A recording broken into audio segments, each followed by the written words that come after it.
Hi, this is Colin Flaherty.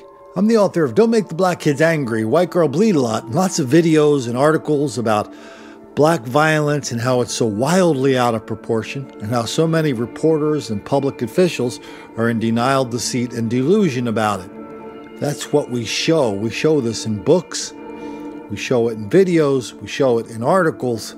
We don't just say it, we show it. And we document that as the greatest lie of our generation, the greatest hoax of our lifetime, the myth of black victimization. So that's what this podcast is about, and we do it all without racism, without rancor, without apology. We haven't been on the air for a while. I've been a little bit under the weather, but now I'm back, stronger than ever. And there's just too many crazy stories out there for us not to get this podcast fired up again. So thanks for everybody for all the interest that you expressed during our little hiatus. So we're going to be doing these podcasts regularly now, and I hope you have as much fun listening to them as I'm having making it. There's no more fun story. I mean, I guess it's weird to classify a story that involves somebody dying as a fun story. But here, when we talk about these really nasty bits of business here, we do have to become a little bit detached from it in order to get a better view of what is going on. And there's nobody more comical about more serious things out there today than Shaun King. So let's back up about a week down in Houston. A black mother was driving around early in the morning with some of her young children. And according to her, a white guy in a red pickup truck pulled up alongside of her car and started shooting at her for no reason whatsoever. Shaun King heard about it. He started rustling up his national network of people who believe that black victimization is the greatest crime of our lifetimes instead of being the greatest hoax of our lifetime. So Shaun King started ginning it up. The reporters started picking it up. This was a huge deal. This story of a white guy rampaging through Houston, killing black people because Shaun King and all of his pals know that white people are doing that all the time. They're always going around messing with black people, killing black people, beating black people. And that's why they really, really wanted to get to the bottom of this murder where this little girl was killed because, well, we just can't let white people get away with that kind of crazy stuff. Man, the Washington Post, everybody had a huge story. The Washington Post had a huge story on it saying, why are these white people doing this in Houston? The local paper in Houston had a big story saying Houston is on edge because of this white guy going around killing black people. There's a national magazine called Vice. They ran a story about it. Well, spoiler alert, it was all a hoax. They ran a story about an hour before the hoax was finally revealed saying why this story was so important and why it's so important for everybody to know that white people are always going around killing black people. Why don't we just listen to a clip or two just as kind of a reminder of the frenzy that was happening. Several celebrities are using their social media accounts to call for justice for Jasmine. Everyone from Bun B to Dr. Martin Luther King's daughter, Bernice. See Jasmine Barnes's face, I see my own daughter. And with that tweet, Texan star DeAndre Hopkins pledging his Saturday playoff check to the family for funeral costs and to help bring the murderer to justice. Good afternoon, I'm Shunmin Chow. Those checks typically about $26,000, and this is the latest contribution to the reward, which at last word stood at $100,000. As Janelle Fort learned, we expect to hear from Jasmine's family later today. $100,000 in cash. That's the reward for any information on the man who killed 7-year-old Jasmine Barnes Sunday morning. Are you ready? It's a story tugging at the hearts of the nation. Activists, celebrities, and the community all pitching in to help with the hunt. The latest big name, Texans wide receiver DeAndre Hopkins, putting out this tweet this morning. I'm pledging my playoff check this week to help her family with funeral costs and to support Shaun King. Okay, so that was for public consumption. This is also for public consumption, but for a different kind of public. Down in Houston, they had a couple of different rallies. They had one rally involving a couple of family members, a couple of community activists, a couple hundred people there. They weren't really doing the let's have a polite gathering of like minds and all friends, let us all reason together kind of thing. No, They were pulling out every race card from 40, 4,000, 4 million, 4 billion years ago. Why don't we just listen to a little clip from our old buddy, Phil, I think his name's Phil Scott, the Advise show. I forget his last name. Maybe it's Scott. Anyway, so Phil Phil got up there and was giving his little speech. Too bad you can't see the video of this because, everybody's doing their speechifying, right? And it's a pretty big crowd, but they don't have a stage. It's just people in the middle with a microphone. And so they passed the microphone over to Phil. You could tell just by looking at the video, you can just tell this is just like a kabuki dance. Everybody knows what they're supposed to say. Nobody's paying attention to anybody. I mean, people are talking, and the people right next to them are sitting there having an open conversation with the guy next to them, even though there's somebody on a microphone, including Phil Scott right there. So it's kind of weird, but if you listen to the words, then it gets even stranger. We hear the racial grievance. We hear the racial fairy tales emerge. We as a people have been here in this country for a long time, about 400 years. Listen. And we have been suffering terrorism ever since we got here. Yeah, listen. How many families have cried the same kind of cry? How many men have left out to say they're going to the store and never come back? They find them hanging from a tree. How many times our children, we had a little girls that was bombed in the church back in the day. The same, always attacking our children. And I always say those who are racist and white supremacists is the biggest cowards, and they the spawn of hell in America. They're the biggest cancer to prevent people coming together. Then you have an administration that send dog whistles to them, and they say he and the people that follow him is our guy. So the white supremacists in this country feel it is a green light to attack the black man, black woman, and anybody else they feel like attacking. We need to understand that these people are waging a race war on black people. They doing it. They talk about it on their white supremacist websites all the time. You see in Charlottesville what they done. They're not playing, okay? They were shooting cars with women and children. They attacked Nia Wilson, stabbing her, another black woman in Las Vegas, stabbing her in the neck. These people are cowards. And as men, we have to stand up and protect our community and also protect the women and children. Because let's call it what it is. If it was Tyrone and Jamal had shot up a white family, I'll guarantee you the FBI, the Texas Rangers, and everybody else will be out here right now combing this city. Let's call it what it is. I watched this man do a press conference, and, I don't support Trump at all, but one thing he said, the media, a lot of times, the enemy of the people. Instead of trying to get information out from this man, they're trying to say, well, what about this? And how do you know it's this color? And how do you know, are you there to be his lawyer or what? A child was killed. It's called what it is. We don't see Jasmine Barnes on the national media all the time and do story after story after story. What's the story? Trump and the shutdown. You get what I'm saying? They have weaponized the media against black people for hundreds of years. Period. They don't really care about us. We got to care about ourselves. We have a school-to-prison pipeline, locking our children up. We have to start educating our own children or homeschooling. We got to do that because no one cares about us like that. I'm good with it because I have accepted that. People come out and say, yeah, we support you guys, and they got some great individuals, but as a collective, this system is against black men, women, and children, period. So what are we going to do about it? We got to unify. We're in a position either we unify or die. That's where we at. Put aside your differences of religion and whatever you think about. When that guy on that highway did that, he didn't care about her religion, about beliefs, or anything. All he cared about is what he chose to do. I'm sick. I know many of you are sick and tired of the hate in this country that's going on. But there's many people that's quiet and not doing nothing about it. Now, we call upon those who say that, well, I'm not racist. We talking about those who are in the Caucasian community. Don't sit there quiet. Stand up. Say something as well. And we ask that the federal government, I see Sister Sheila Jackson-Lee here, can we get some special protections for African Americans in the area of hate crimes a little bit more, because when others are attacked, they get special protections, but we get no protections at all. We don't feel safety in this country, and that's not good.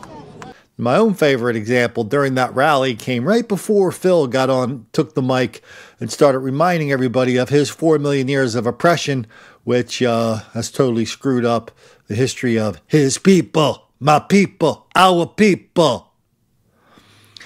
And so This is a perfect metaphor for this whole thing, though, because at some point this little old lady went up to the organizer of the rally and she said, "Hey, I'm Jasmine's aunt. Could I have a chance to speak too?" He goes, "Oh yeah, we're going to let the family speak." So he gives her the microphone, and this is what she said. Just give it a careful listen, because yes, it is as crazy as you think it sounds. "I'm so sorry what has happened to Jasmine, but what is the worst part of racism I would like to say something about? Why isn't someone doing something about aircraft carriers that have plotted to genocide the entire black race? People that know about it will do nothing. And they want to genocide us by high-tech aircraft, equipped to laser ray, gases in our beds." So they basically handed the microphone over to a lady who wanted to turn this whole conversation from relentless black victimization, relentless white racism, to a lady who wanted to talk about grass in the bed, which is the real cause of white racism. You know what? All these excuses are pretty much equally crazy to me. So if somebody says, "Yeah, Colin, I had to clonk that dude over the head the other night and steal his money and put him in the hospital because of 4,000 years of white racism," I mean, that to me is equal to this lady coming up and saying, "What about grass in the bed? When are we going to start talking about that?" It gets crazier. I mean, two of the main guys in this thing in Houston was one, of course, was Shaun King. Another is a guy named Lee Merritt. He's an attorney, and Lee was stoking Twitter the whole time, talking about white terrorists. "Oh, I just went to the barber shop and had to talk about white terrorists ambushing the black family."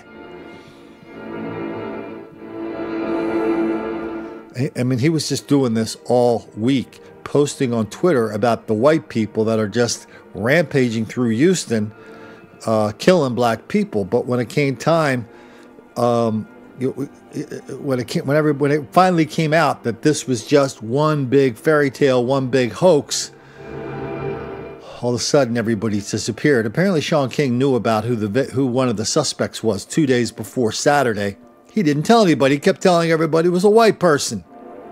Same for this Merritt guy. I don't know what he knew and when he knew it. But everybody's so eager to believe these fairy tales of black victimization, the hoax of white racism all over the country. The reporters are eager to believe it. I mean, around here, we only have one rule only of journalism. If your mother says she loves you, check it out. Had anybody checked anything, it wouldn't have taken a couple days to figure out that the people that are now under arrest for this murder are Facebook friends with the mom who said it was a bunch of white people in a racially motivated shooting.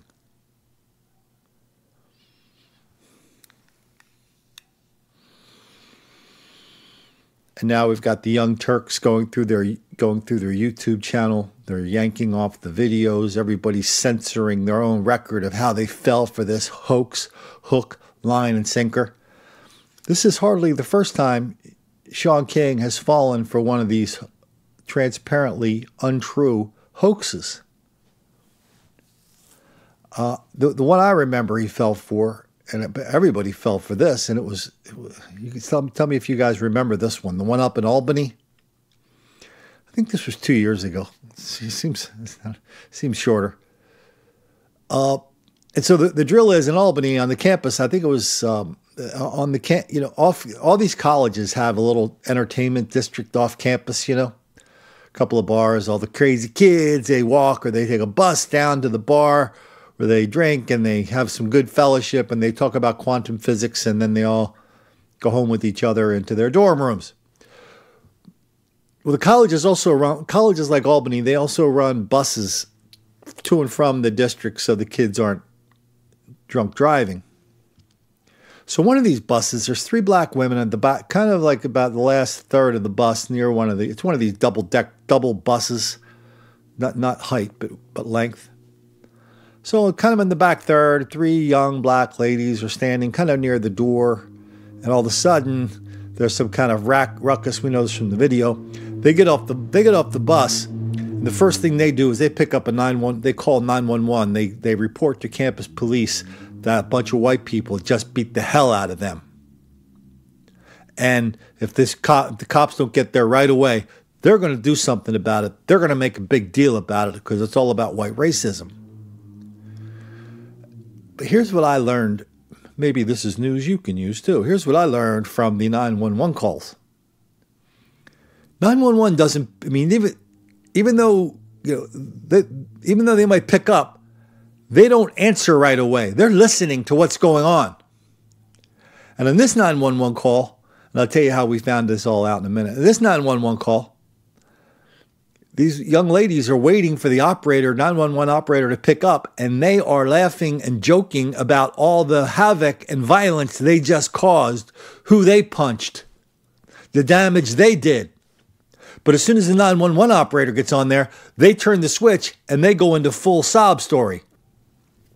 I did a video about this. I think it's pretty easy to find on YouTube. Anyway, so this became a thing.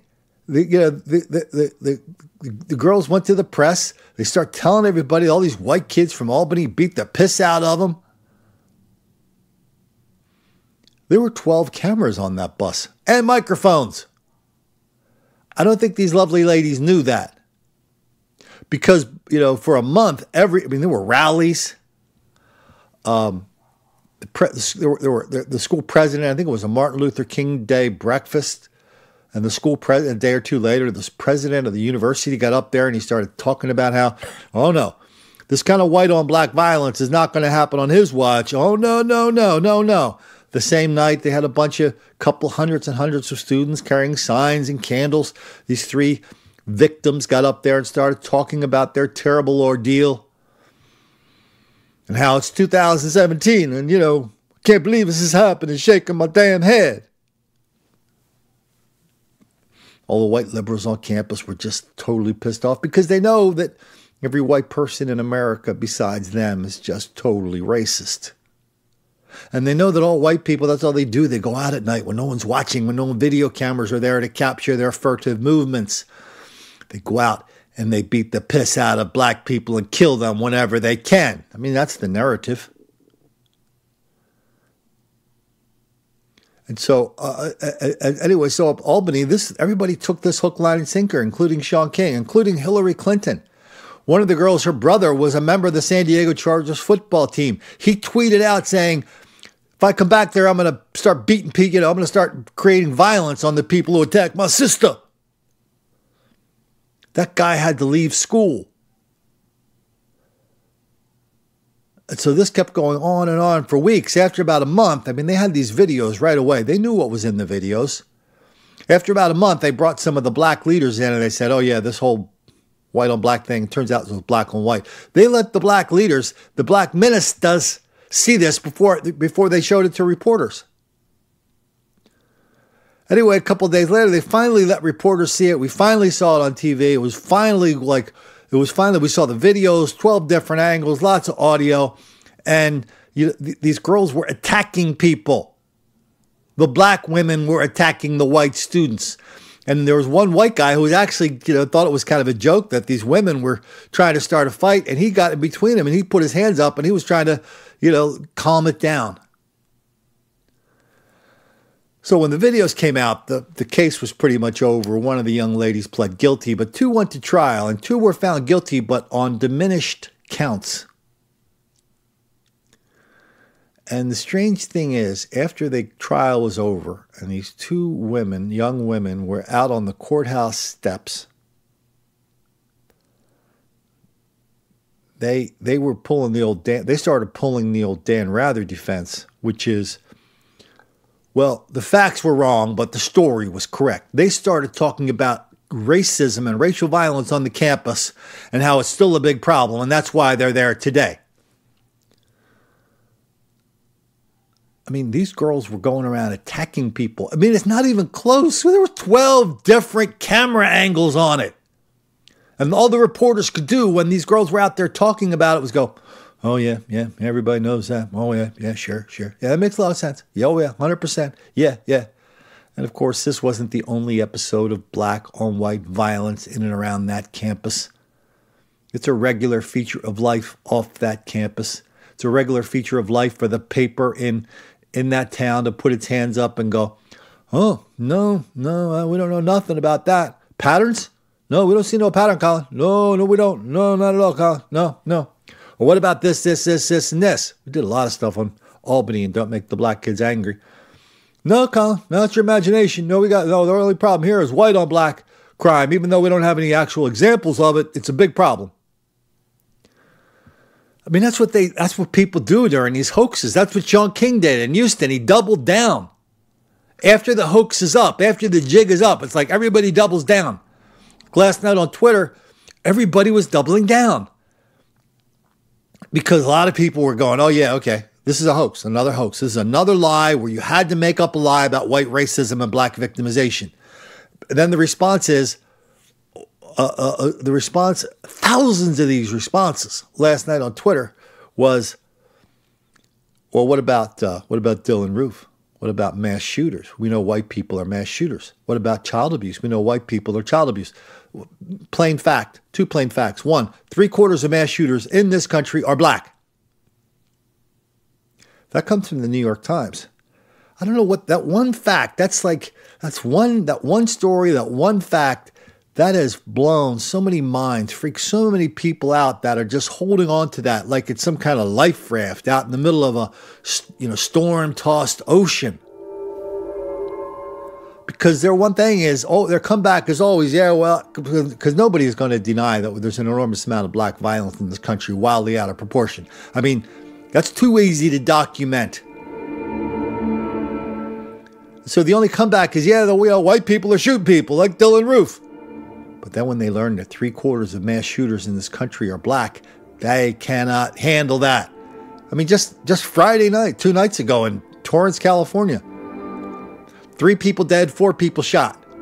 4 extra people shot in a bowling alley.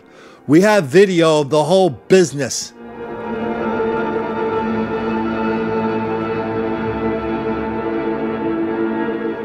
And all people can do is double down. They double down on the denial, deceit, the delusion. Oh, no, it's not happening, Colin. What about white people? They're mass shooters. What about white people? They're in child abuse. Oh, yeah, it's child abuse. A woman has a book out now. She's a black woman. She's a professor at Morgan State. Teacher, journalism teacher, a multimedia teacher at Morgan State down near Baltimore. And she was just on NPR the other day. We did a video on this. And her book, she has a book, something to the effect of called like Stop Whooping Our Children. I think her name's Stacy Payton. And during this whole book, I mean, she's not pulling punches because she's a black woman. She was adopted into a black family. And from day one, her adoption, even before she was formally adopted, even like during visiting, when they get to know each other, the mom was beating the piss out of her. And so this Stacy recounts her story of her life, how her upbringing was just filled with violence inside of a black home. And she talked about how black parents do that. It's an overwhelmingly black thing. Black parents beat their children. And it was going on and on. NPR, it was kind of NPR. I could tell the host was getting uncomfortable, but Stacy, don't worry. Stacy came in and saved the day. The same author who said, yeah, this black child abuse is really prevalent among black parents. She made it all okay when she reminded us that the only reason that black parents beat their children to the point of child abuse is because of white racism they learned from the Europeans. This author is still carries the scars, including one on her face, from her childhood beatings, the hands of her parents. And now she tells us it's all about white racism, and we're just supposed to sit there, shrug our shoulders, and go, oh, my bad, sorry about that. That's how everybody doubles down on this denial, deceit, and delusion surrounding this greatest lie of our generation, the hoax of black victimization. I mean, in my own little humble state of Delaware, right? This is right. I spent a year at the University of Delaware, and right near where my dorm was, some co-ed was walking by this tree at like, this is not too long ago. Co-ed was walking by a tree at like 10:30 at night. She looks up in the tree and she sees a noose. She calls campus security and goes, "Oh my God, there's a noose in that tree. Somebody, the KKK is here stringing nooses in our tree." Campus security, campus police went on full alert. They did this, they did that. They, all points bulletin. It said, "Be on the lookout," blah, blah, blah. They got the president of the university up out of bed. She was asleep. I think she was the acting president. They woke her up. Took her about a minute to figure out what she was going to do. "Okay, everybody, we are putting on a rally tomorrow," which is, basically the same day since it's now past midnight. We're going to put a rally on at 4 o'clock. I want all hands on deck because this white racism against helpless black people, that is not going to happen on my watch. No. This is 1 and 2 in the morning. So next day, the co-eds and the students are kind of like rousing themselves out of bed. It's just a regular old weekday. Everybody's getting up 9 o'clock, 10 o'clock. Somebody turns on the radio and they hear this story about this noose. They look at the noose and they go, "I think I know what that is." It was somebody who had worked at a alumni party. He went down there and he said, "Yeah, that's not a noose. That is that is like the frame or the rope, the string. It's really a string. That was the string attached to one of these Japanese ball lanterns. You could picture that. That was the string holding up the lantern. It was just a string with a little knot in the end that was attached to a lantern." And everybody knew that was true, like right away. It was a piece of string. So what did the university president do? What did the 1,000 people who were getting ready to gather for this rally do when they learned this news at 12 o'clock, 1 o'clock, that everything that they thought was like a big crime was nothing but a big fat hoax? What did they do? They held the rally anyway. And the president of the university is out there telling everybody how awful this is had it happened. And the reason we're doing the rally is we just want to make sure it doesn't really happen. See, that's why these hoaxes are so important to me, because they're so edifying. The hoaxes show better than anything else how eager so many people are to believe the greatest lie of our generation, the myth of black victimization. I mean, down in Houston, well, man, we totally want to believe that. I'll believe it so much, I'll give you a $29,000 paycheck I'm going to get from playing football this Sunday. Yeah.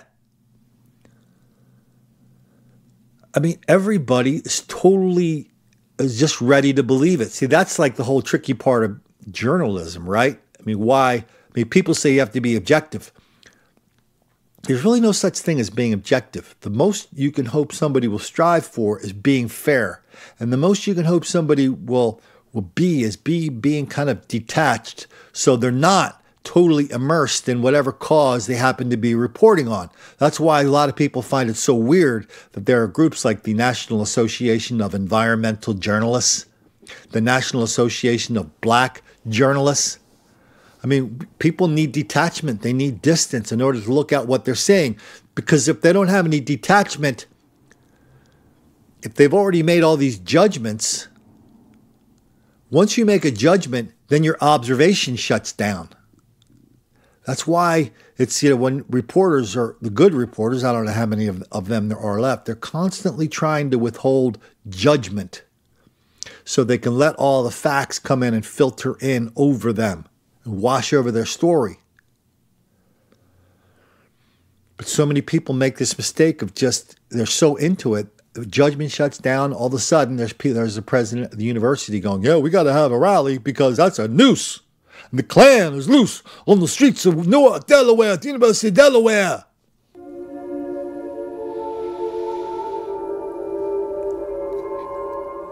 That's why the hoaxes are so important. That's why we got to pay so much attention to them. That's why we have to bring attention to them when we catch people out in them. There are so many more hoaxes out there. So many. We document each and every one of them over at myminds.com channel. But let's keep an eye on them because, we're not even done with the hoaxes. There's 2 more coming up. 2 more hoaxes. Why don't we take a little break here and I'll give you a little word from our commercial sponsor.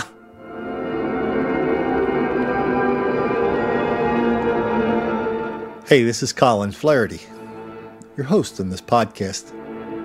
One of the things that we do to keep these podcasts going is I sell cups and people buy cups and T-shirts and stuff like that. That kind of keeps the lights on around here. Anyway, they're easy to find. If you go to colinflaherty.com, you'll see something that says merchandise. Just click on that. Boom, you can get right there. We actually have a lot of cool cups, a lot of cool T-shirts, a lot of cool hoodies.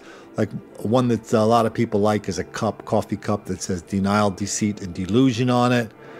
Another one says, has a cup with a picture of a red pill, says friend of Colin on it. Anyway, so we're having a lot of fun with the cups. A lot of people are having a lot of fun having them around their house.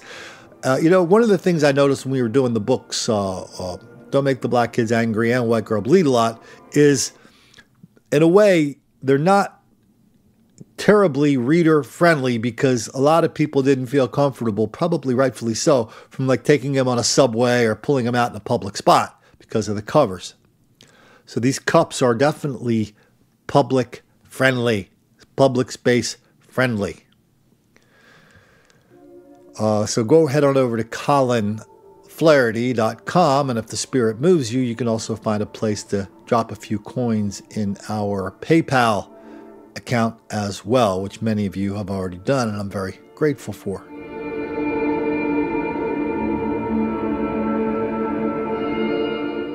Okay, let's get back to the next hoax. And so, sometimes these hoaxes are different. They have different temperaments. So to me, the greatest hoax of our lifetime is the myth of black victimization. So anything that kind of perpetuates this relentless black victimization really is a hoax. So why don't we go right up the street from where good old Colin's making this podcast right now, up to Philadelphia. We're going to go to something called the Mummers Parade. Now, this is good. Let me just back up a couple of steps, tell you what the Mummers Parade is. It's hard to explain if you're not from around this region, and even if you are from around this region, a lot of people don't get the Mummers Parade. It's basically a bunch of mostly white guys dressing up in costumes, playing stringed instruments, and a parade. They do it every January 1st. It's a big deal. They have a museum. It's on television. The whole thing. It's a big deal. It's an old parade. It's hard, and think of not in the musical content, but think of the Mardi Gras parades down in New Orleans, right? They have all these clubs that meet during the year, and they make floats and costumes, and they plan their skits. Well, that's kind of the same spirit of the Mummers Parade. It's been around a long time. Okay, so let's flash forward up to 6 months ago.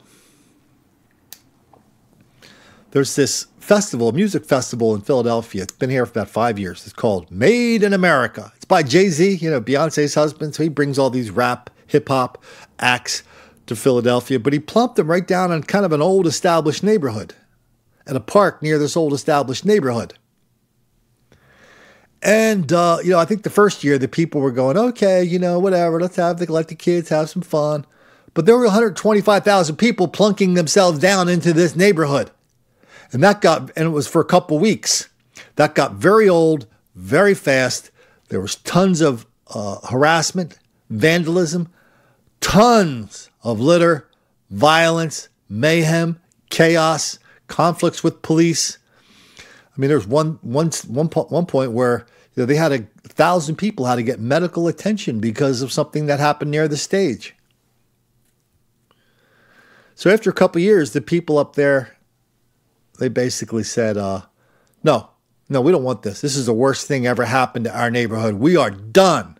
And so it came up during the next mayoral campaign, and one of the guys named Kenny, a guy who's now Mayor Kenny, he didn't have any trouble being down with their cause.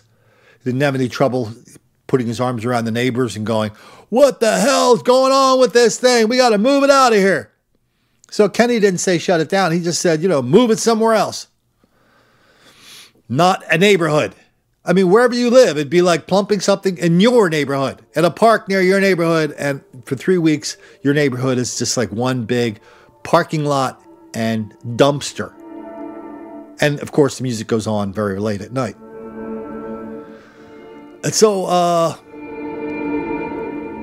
this has something to do with the mummers, by the way, and racism. So anyway, so that's what he says. And so Kenny comes out late last year, and he said, okay, we're not doing that anymore. All of a sudden, Jay-Z gets involved. Jay-Z, the king himself, makes a pilgrimage to Philadelphia. Later on that day, the mayor does a complete 180. 180. Because Jay-Z walked in there and basically said, hey, Mayor Kenny, you remember we have this festival. You remember we're black, right? And that's all Kenny needed to hear. Bing, bam, boom. He has done a 180 reversal. People in the neighborhood are going, hey, what happened? What happened to our best friend? Who's going to shut this thing down? What happened? Then Mayor Kenny started doing one of these, but the festival went on. And everybody in town, everybody in the region knew exactly what had happened, that Mayor Kenny capitulated to just 1 minute of pressure from Jay-Z, and that's how it happened. And it turned out to be a bad thing. I mean, people didn't like it. Oh, Colin, you forgot that they gave out money to the Boy Scouts and Girl Scouts and transgender scouts. I don't know who they were giving money to, but that's their big thing, right? It's like, yeah, we will cause you an enormous amount of discomfort as long as we raise a couple money to pay some salaries at the Boys and Girl Scouts Club. Is that okay? Yeah, of course. Oh, you didn't say that before, Colin. Okay, so come the mummers. Now, the mummers, again, just a bunch of white working class guys with funny costumes, stringed instruments, maybe a guitar, maybe some percussion or whatever, and they're just marching down the street. They like to have a little fun sometimes. I think there might even be some alcohol imbibed on this January 1st tradition. So during the Mummer Parade, this was a huge deal.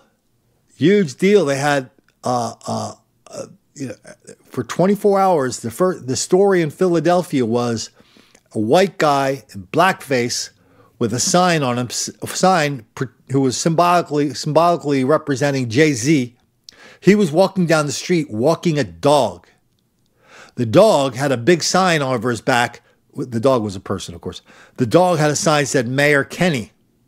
And the dog also had a big long nose like Pinocchio. And so the idea that this white guy in blackface was mocking the big liberal icon of Philadelphia, oh no, everybody was pissed off at that. Everybody was pissed, super pissed. Until they found out that it wasn't a white guy behind the Jay-Z blackface. It wasn't even blackface. It was just a black person mocking Jay-Z. Now, did anybody apologize? Did everybody come out and say, okay, all right, sorry, our bad, we were wrong? No, everybody went into double down, delusion, denial, doubling down on it. My favorite example came out of the Philadelphia Inquirer with a columnist named Janice Armstrong. Now, Janice, we've seen her before around here. Janice is the columnist for the Inquirer. 2 summers ago, we did a big story about a couple hundred black people rampaging through Temple University, beating the piss out of white kids. This was on video. I did stories about it. I put it on video. People in Philadelphia were going, hey, excuse me, did anybody, they're very mild, they're very timid they like to think they're very rough and tough, but they're very timid in Philly because they all know which way the wind blows. So after this thing happened, there were people going, excuse me, sorry to notice this, but did anybody notice, probably my imagination, did anybody here see that it seems, it's probably, again, I'm probably just my eyes playing tricks on me. Did anybody notice that was a bunch of black people rampaging around, beating white kids up? 200 black people doing that. 6 kids went to the hospital. A lot more got beat up. Did anybody notice that? The answer was, well, that was just a big, fat coincidence. And it's always a coincidence when a white kid from Temple leaves that campus, which has the largest police force of any university in the world. And it's located right smack dab in one of the most desperate ghettos in the world. Ghetto, euphemism, black neighborhood. So whenever this happens at Temple, everybody's always scratching their head going, oh, I can't figure it out. Why are these white kids, when they leave the campus, they're always, they're always like under the threat of violence, real nasty violence. Why are their homes being broken into? I just, I can't find any pattern here, Colin. Why, Colin? Why? The cool thing about Temple, we're gonna get back to the racism thing in just 1 minute. But the cool thing about Temple University, again, is right smack dab in the middle of this desperate ghetto, black neighborhood. But it's, it has a lot of kids there. But here's what's interesting to me is that Temple University also is the center of what they call critical race theory. You've heard critical race theory on these podcasts and my videos before. I just don't call it that. Critical race theory says that black people are relentless victims of relentless white racism all the time, everywhere. That explains everything. That's critical race theory.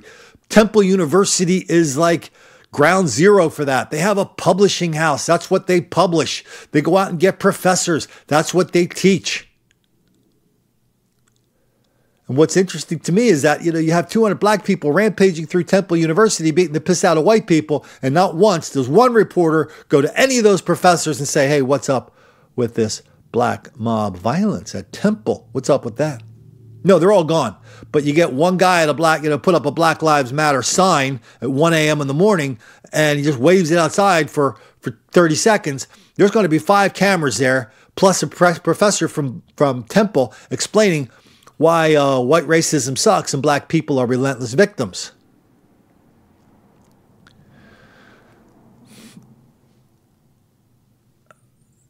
And so last time we saw Janice Armstrong, she was doing a big column about this Temple business a couple days after the fact. Headline of the column was, why do we have to make everything about race? That had nothing to do with race. 200 black people beating the piss out of a bunch of white kids in a black neighborhood had nothing to do with race. Why? Why are you white people always trying to do that to us? Why? Why? So now Janice is back. Janice was one of the people who was ginning up the, oh my God, this is the worst thing that ever happened in the history of civilization, a white guy in blackface. Oh my God. But before we hear what Janice had to say, why don't we hear some of the local coverage to give us some local color of what it was all about.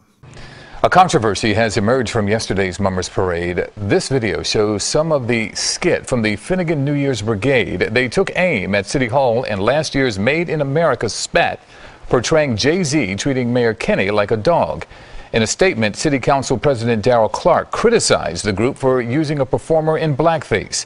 It turns out, however, that the performer portraying Jay-Z is a mummer who is African American and was not in blackface. We submitted our skit to the city, and they said, well, under one condition, Jay-Z has to be a black American. And so that's great. I said, we have a couple guys in our club. Let me ask him. He agreed. And I was Mayor Kenny as a lapdog, as Jay-Z's lapdog. Council President Clark issued a follow-up statement reading in part, many people who viewed clips of this performance, including myself, believed a performer portraying Jay-Z was a non-black person in blackface. We believe this was yet another skit demeaning people of color because every year Philadelphians are embarrassed and outraged by a few Mummers Parade performers displaying bigotry and intolerance.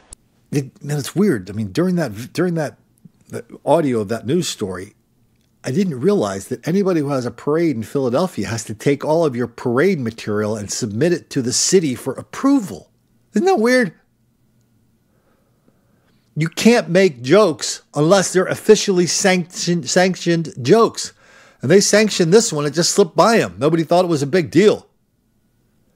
Isn't that weird? Like the people who run Philadelphia, I mean, this is kind of a liberal instinct. We are now going to sanction all of our jokes in the city of Philadelphia at City Hall. Okay, let's get back to Janice Armstrong when she got on this thing. After the jig was up, after it was realized that she and all of her crew had been on the end of a hoax, perpetuating it.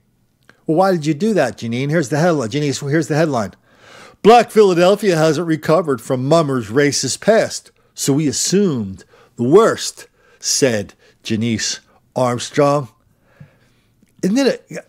Where do people get like these like validations that they are the official spokespeople for all black people in Philadelphia? I mean, how do you get that? You just kind of like put that mantle on yourself and hope nobody, hope nobody figures out that you're just a con artist. Well, Janice,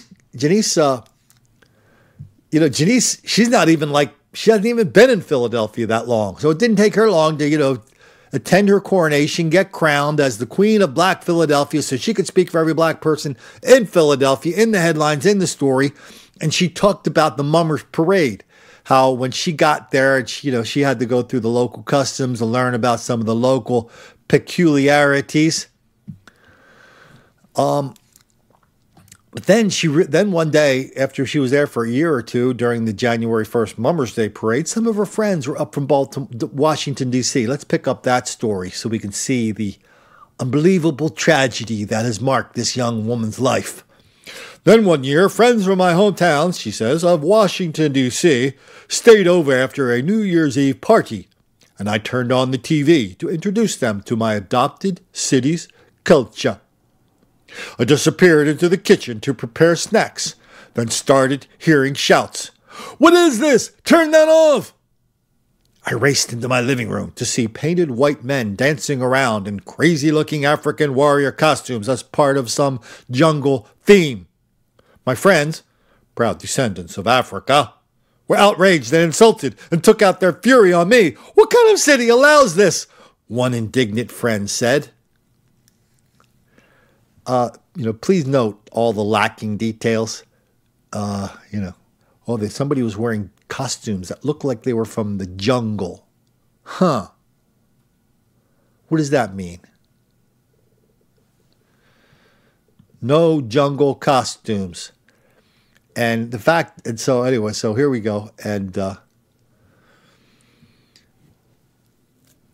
but to me, it's transparently clear that this parade was transparently racist because it featured a lot of middle-aged white dudes having fun. White people having fun is proof positive of racism.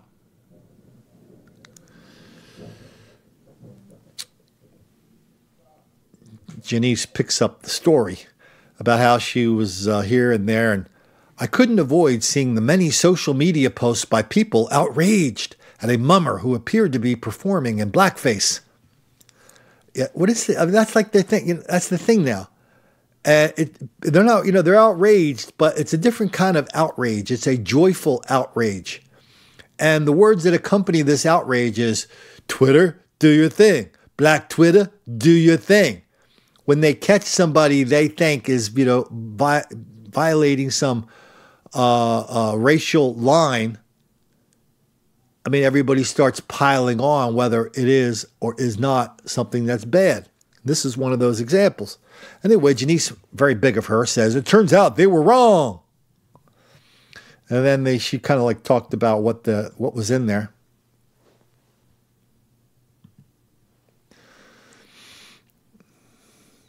Overall, says Janice, it wasn't a bad concept, but the humor was lost on many, judging from the social media outrage and pushback from local politicians, including the president of the city council, who erroneously accused the performer of having used blackface. But then, here comes the double down. The president of the city council says, whatever the truth is of yesterday's performance, if the individual portraying Jay-Z is in fact a member of this brigade, people of color, no minstrelsy when we see it.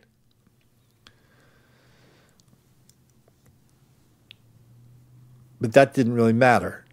You know, everybody was already locked into the whole, yeah, this is another example of black victimization. And once we latch on to that, once we're not letting go of it. And Janice wouldn't let it go. She just kept going on and on and on about this mummers parade. Here we go, the last paragraph. This was the mummers parade, an event with a long and shameful history of racism. What is that racism? Tell me. Tell me what it is. You forgot to mention that. The only racism you've identified so far is that somehow black people don't like it when they see white people having fun. African Americans make up almost half of Philadelphia, and not all of us have recovered from those wounds. Well, whatever wounds that happened, you weren't even in Philadelphia when those wounds were inflicted. Oh yeah, but this is kind of like wounding by proxy. Is that the way it works? And so this is just as big of a hoax as the thing from Houston, because everybody's has agreed to pretend something happened and something was really bad when it wasn't. And the thing with Janice and all of her buddies up there is they're used to saying stupid things because nobody in the Philadelphia media will challenge them.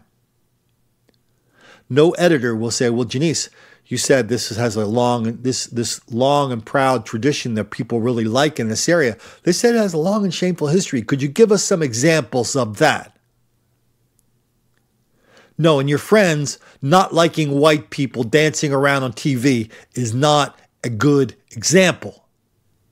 Now that tells you more about you and your friends who are just so eager to turn everything on this planet into another example of white racism, critical race theory. Black people are relentless victims of relentless white racism all the time, everywhere. That explains everything, including why everybody on the mummers parade is just a big fat racist. And they ought to go to, they shouldn't go to the mummers parade. They should all go to jail for the rest of their lives.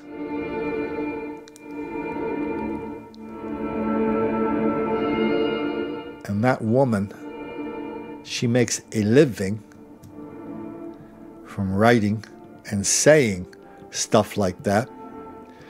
And now people are wondering why newspapers like the Philadelphia Inquirer and the Daily News, why they can't sell ads, why nobody's reading it, why nobody sits around the water cooler going, hey, did you see what was in the Inquirer this morning? And if you talk to the people who run the Inquirer, this is one of these papers that's gone through like 3 or 4 owners over the last couple of years. Finally, the last guy, a local guy, bought it, some personal injury lawyer with a lot more money than common sense. So he bought it, and his idea was, well, the only problem with the Inquirer before was, it wasn't locally owned. So we're going to get all the local rich guys together, and we'll run a paper, and we'll tell the story in Philadelphia the way it should be told. Well, what they do is when this happens, these rich guys just come in. The first thing they learn is, you're not going to have any control of the paper because there's a big gap between the owners and the people in the newsroom. And so what happens at the Inquirer, and this happened at the LA Times, the New York Daily News, lots of other places, change of ownership. There's no change in direction of the newsroom. The only change is they doubled down on what they were doing. So whatever they did to run that paper into the ground, everybody in the newsroom goes, oh yeah, we didn't do enough of that. Let's do some more. That's just what happened here with Philly.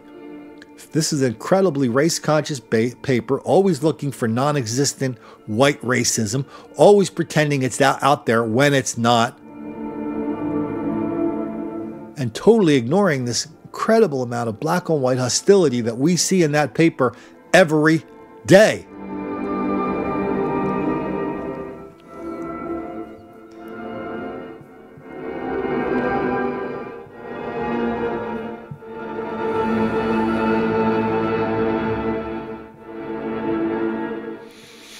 Why don't we head out to one more place for, again, this is just a slightly different kind of hoax, but it's really reinforces the whole idea that of relentless white racism and relentless black victimization. It's out in Portland, Oregon.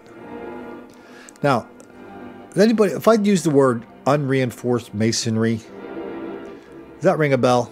I happen to know a little bit about this because when I worked for a city councilman, my area was a place called the Gas Lamp District, And they had all these buildings near the gas lamp and outside of the gas lamp that were made out of bricks. These were old buildings, maybe 100 years old. But they used to be, maybe they were manufactured. It was industrial. It was an industrial area. Maybe there were sewing machines in there. Maybe there were factories.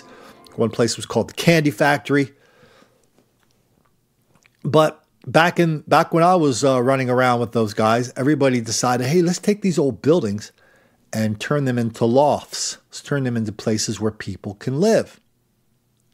Well, the people and the bureaucrats inside City Hall didn't want anything to do with these lofts because the buildings were old. They were made out of brick. It's called unreinforced masonry.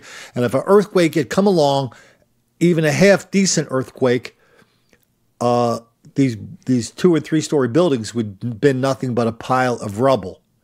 And so to really get these things up and standing, you had to do a lot of work on them. You really had to strip them down and reinforce them and make sure they didn't collapse at the sign of the first earthquake. A lot of places you can't do that. I mean, if you drive around the east coast of this country, you'll see these old public buildings like schools, a lot of beautiful high schools that are built in 1910, 1920. They look very stately and majestic. Same with some city halls. But when you go to the west coast, you don't see that, because they built some of those buildings there, but they basically tore almost all of them down because of this unreinforced masonry, because of the earthquake danger out there. Okay, so let's go up to Portland. Here's the headline from the Oregon Live. Portland NAACP joins fight over city's earthquake warning placards, linking them to legacy of white supremacy. So the city council and the planners in Portland, they didn't tell anybody they had to take these dangerous buildings down. They just said, look, you got to have a sign up here, because if these things crash during an earthquake, we don't want you coming back to City Hall and saying, listen, you gave the occupancy permit, you let us in there, you owe us a bunch of money because I got hurt during that earthquake where that brick conked me on the head. And so all these buildings, maybe 1,600 buildings in Portland, have signs saying, listen, this building's not really that safe. We're not going to tear it down, but it's not that safe. This, of course, the Portland NAACP said this is just another example of white racism and black victimization because, quote, the policy, quote, exacerbates a long history. This is from the daily paper. A long history of systemic and structural betrayals of trust and policies of displacement, demolition, and dispossession predicated on race, classism, racism, and white supremacy. It came from the NAACP.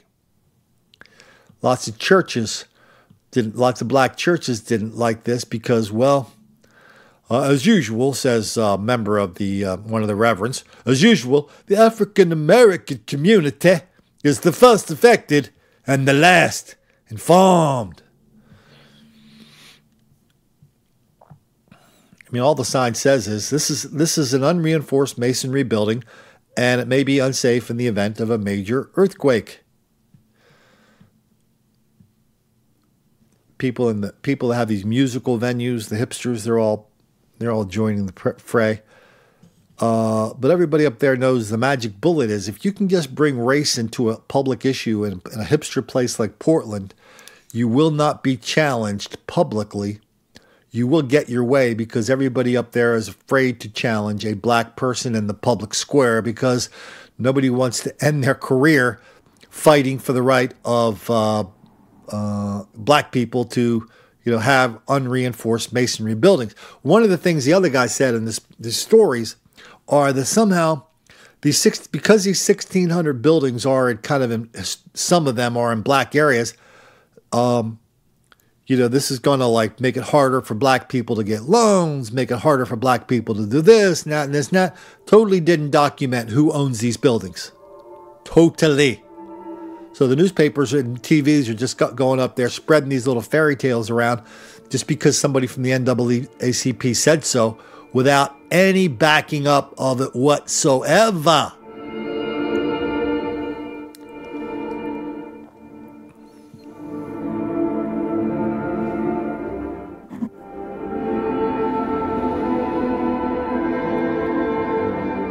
You know, all these stories of hoaxes, it just really brings home the fact that how hard it is for any of us just to get a relatively straight piece of information about what's happening with black people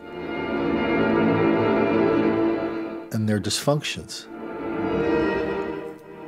It's weird. I mean, on one hand, you know, if you turn on the TV during a certain time of the year when maybe a city council or a senate is considering a bill to spend a bunch of money on something, that's when everybody comes up and says, "Oh yeah, black people, we're just, you know, we have so many problems. We need so much money to fix them. And, you know, of course, you guys never gave us enough money in the past, so we need more money to fix them. And you guys got to give us a whole bunch of more money right now. That would be good." That's the one end of the spectrum. The other end of the spectrum is,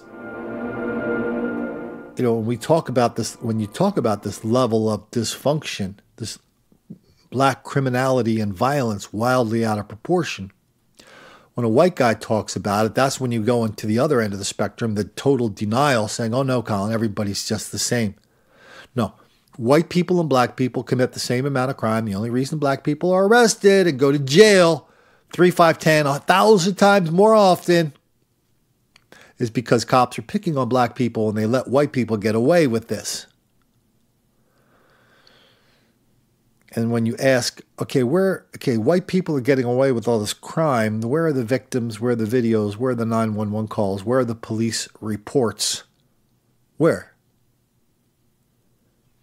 And everybody starts hemming and hawing.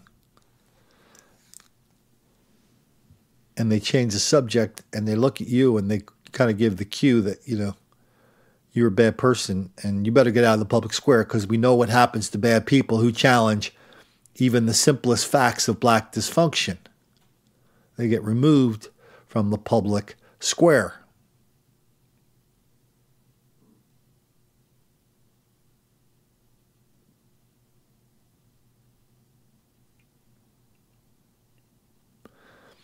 And so really that's what we're just trying to do here on this podcast and in my books and in my videos.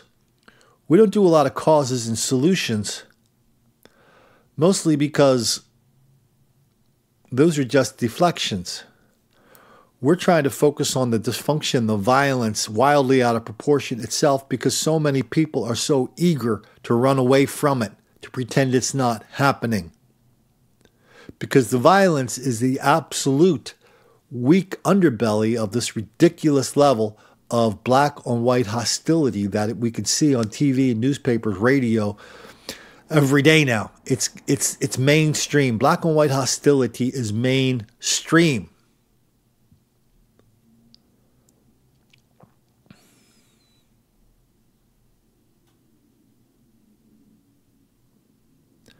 So this podcast really is a pushback against all that. This podcast is a pushback that says, no, here we stand. We will tell the truth without racism, without rancor, without apology. We don't care if it makes a few black kids angry.